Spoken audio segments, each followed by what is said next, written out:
Olá, que a paz do Mestre Jesus esteja no coração de todos nós. Estamos aqui de volta para darmos continuidade às nossas leituras, hoje com o livro Caminho, Verdade e Vida, que foi psicografado por Francisco Cândido Xavier pelo Espírito Emmanuel. A lição que eu escolhi para hoje está lá no capítulo 24, O Tesouro Enferrujado. Todas essas lições começam com um pequeno trecho do Evangelho de Jesus. Nesse caso aqui, no Evangelho de Tiago, capítulo 5, versículo 3. E diz o seguinte: o vosso ouro e a vossa prata se enferrujaram. Emmanuel comenta: os sentimentos do homem, nas suas próprias ideias apaixonadas, se dirigidos para o bem, produziriam sempre, em consequência, os mais substanciosos frutos para a obra de Deus. Em quase toda parte, porém, desenvolvem-se ao contrário, impedindo a concretização dos propósitos divinos, com respeito à redenção das criaturas.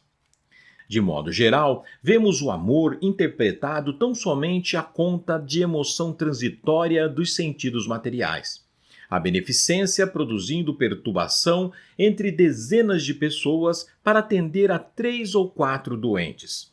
A fé organizando guerras sectárias. O zelo sagrado da existência criando o egoísmo fulminante. Aqui, o perdão fala de dificuldades para expressar-se. Ali, a humildade pede a admiração dos outros. Todos os sentimentos que nos foram conferidos por Deus são sagrados. Constituem o ouro e a prata de nossa herança. Mas, como assevera o apóstolo, deixamos que as dádivas se enferrujassem no transcurso do tempo. Faz-se necessário trabalhemos afanosamente por eliminar a ferrugem que nos atacou os tesouros do espírito. Para isso, é indispensável compreendermos no Evangelho a história de renúncia perfeita e do perdão sem obstáculos, a fim de que estejamos caminhando verdadeiramente ao encontro do Cristo. O tesouro enferrujado. Aqui precisamos entender o que Emmanuel está colocando para nós como os tesouros.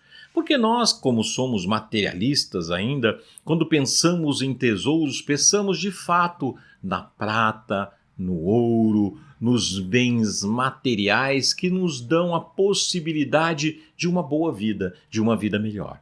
Mas aqui não. Aqui nós estamos falando dos nossos sentimentos mais importantes. Estamos falando do amor, da beneficência, do amor a Deus. Estamos falando de perdão, estamos falando de humildade.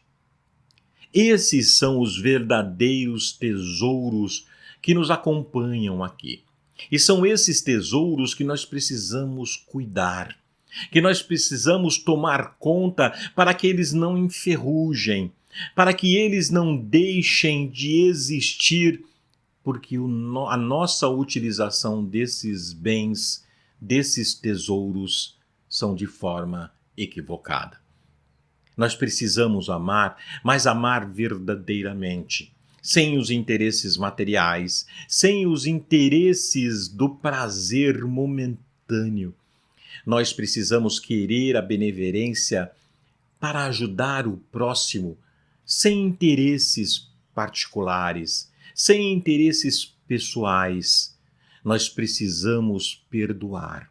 Mas perdoar verdadeiramente, sem os interesses que normalmente nos acometem, aqueles interesses do momento, aquele momento particular em que o perdão nos é conveniente. E nós precisamos nos afastar do egoísmo.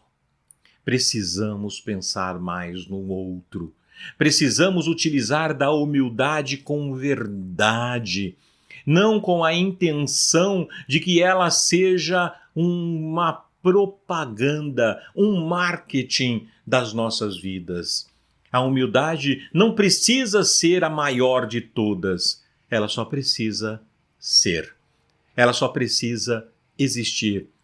e sendo humildes, aceitando as decisões e nos colocando à disposição de Jesus e do seu Evangelho, tornando o seu Evangelho como nosso exemplo de vida, como nosso exemplo de caminhar.